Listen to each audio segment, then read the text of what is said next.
Assalamualaikum warahmatullahi wabarakatuh. Perkenalkan, nama saya Abdul Aziz SB. Saya dari kelas manajemen A, NIM saya 2003-13070. Di sini saya akan mempresentasikan mata kuliah dari pemasaran yang bertema Advantage atau Features of Big Data Consumer Profiling. Langsung saja penjelasan. Yang pertama ada Advantage atau Features of Big Data Consumer Profiling, yaitu keuntungan atau fitur profil konsumen Big Data dibandingkan dengan studi konsumen tradisional. Profil konsumen Big Data bersifat panorama, transparan, presisi, dan dinamis.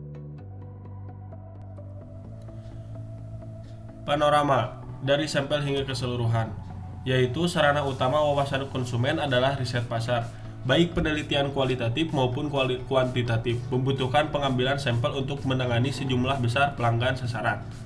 Cara pengambilan sampel, desain, pertanyaan, dan pemilihan informasi secara langsung akan berpengaruh pada penyimpangan hasil, yang sangat tergantung pada pengalaman dan penilaian, dan memerlukan beberapa hasil yang harus ditetapkan sebelum memperoleh data tersebut. Tetapi profil pelanggan di era data besar bertemu banyak atau bahkan semua pelanggan. Mereka menangani data terkait pengguna yang begitu masif, sehingga penyimpangan statistik berkurang secara signifikan dibandingkan dengan analisis berdasarkan sampel. Meskipun umumnya riset pasar tidak dapat mencakup semua sampel, tetapi seperti yang dikatakan oleh Victor Myers-Kohnberger yang dianggap sebagai nabi di era data besar menunjukkan tidak mengambil jalan pintas seperti analisis acak, tetapi menganalisis semua data. Analisis pelanggan data besar menggunakan semua data yang berarti dapat menangkap keragaman kolektif yang kompleks dengan lebih baik daripada pengambilan sampel acak tradisional. Kami akan menyebutnya sampel lengkap karena pembuatan profil pelanggan menggunakan sampel besar. Kami dapat melihat detail yang tidak terlihat saat sampel terbatas, misalnya keberadaan kelompok khusus dan pola perilaku mereka, karena kebutuhan mereka seringkali merupakan awal dari pasar khusus.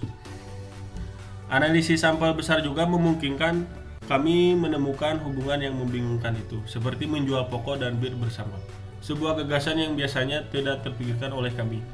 Profil pelanggan sampel besar membantu kami menggali lebih banyak nilai potensial. Dalam contoh gambar 3.10 menunjukkan perbedaan antara analisis sampel dan analisis sampel penuh. Ini contoh gambar 3.10 sampling and full sample. Ya, bisa dilihat ya gambarnya. Ya, kalau udah saya lanjut. Yang selanjutnya transparan berlapis-lapis multidimensi, yaitu seperti yang telah dikemukakan sebelumnya, karena pengembangan TI dan terutama dengan semakin populernya internet seluler, data yang dapat dikumpulkan oleh profil konsumen menjadi lebih luas dari sebelumnya, yang tidak lagi terbatas pada data statis atau data dinamis sederhana seperti catatan transaksi. Semua catatan seluler, catatan penggunaan aplikasi, catatan visualisasi, atau bahkan suasana hati yang ditampilkan di media sosial satu pengguna dalam periode tertentu dikumpulkan. Pembuatan profil pelanggan data besar dapat menghadirkan tampilan holografis, bukan sebagian, dari pelanggan dari berbagai sudut berdasarkan referensi pelanggan. Jadi membagikan hampir 300 tag untuk pelanggannya, sementara profil pelanggan oleh Haier mencantumkan 7 aspek, 143 dimensi, dan 5326 node. Berikut dalam contoh ada dalam gambar 3.11. Pembuatan profil pelanggan data besar berarti bahwa perusahaan dapat memperoleh sebanyak mungkin informasi yang relevan tentang pelanggan sebagai sarana yang legal, mengubah pelanggan menjadi orang yang transparan. Selanjutnya ada presisi, wawasan yang akurat dan mendalam, yaitu dalam penjelasan pembuatan profil pelanggan data besar memecahkan dua masalah yang ada terkait dengan pengambilan sampel tradisional. Satu adalah gangguan oleh elemen subjektif dari akurasi hasil. Kuesioner kelompok fokus atau lokakarya digunakan untuk menetapkan pertanyaan. Meskipun surveyor profesional akan mencoba untuk menghindari pertanyaan berprasangka. Organisasi manusia dan membimbing tidak dapat dihindari dalam kelompok fokus atau lokakarya.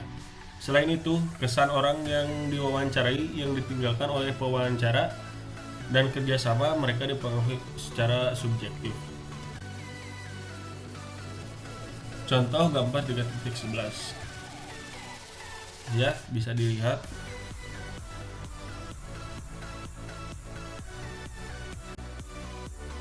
Lanjut lagi, presisi, wawasan yang akurat dan mendalam. Hasil survei sebenarnya adalah hasil survei di lingkungan yang telah ditentukan yang dipengaruhi oleh subjektivitas yang dapat mempengaruhi kebenaran jawaban. Tetapi diyakini bahwa tindakan berbicara lebih keras daripada kata-kata. Dalam lingkungan yang bebas dari prasangka, di mana sampel tidak perlu bertemu dengan pewawancara, dan karena itu santai dan nyaman. Hasilnya lebih andal dan dapat dipercaya daripada di lingkungan yang telah ditentukan sebelumnya. Oleh karena itu, fitur dan kebutuhan yang dicerminkan oleh data besar lebih objektif dan tepat daripada yang diperoleh melalui pengambilan sampel tradisional. Kedua, pengambilan sampel tradisional adalah definisi rendah yang menunjukkan bahwa mereka tidak dapat mencerminkan kehalusan. Ketika sampel menghadapi pengamatan multidimensi, tunduk pada sampel dan volume data semakin dalam dimensinya.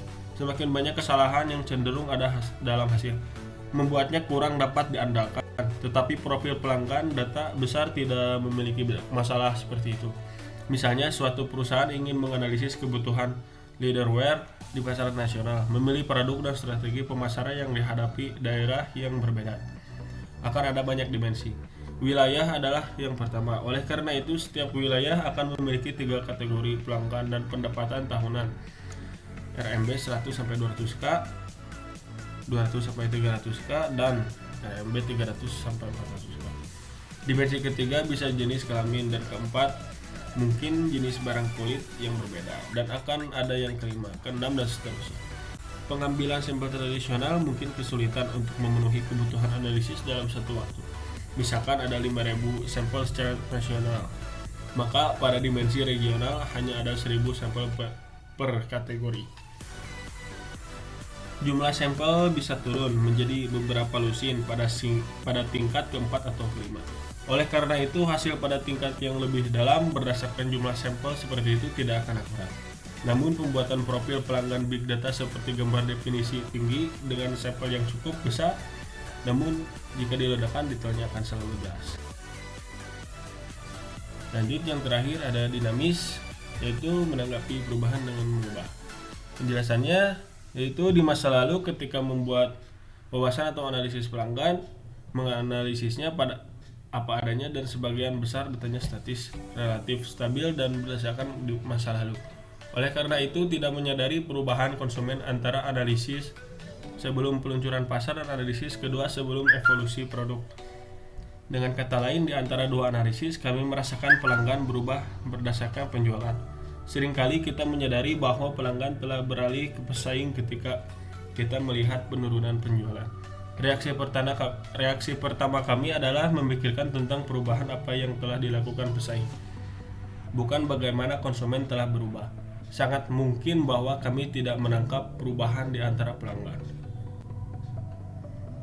Perilaku pelanggan berubah dengan waktu, konteks, dan lingkungan. Hobi berubah, tuntutan berubah, dan motivasi berubah. Itulah mengapa profil pelanggan harus dinamis. Terkadang profil yang lebih lama harus dibuang.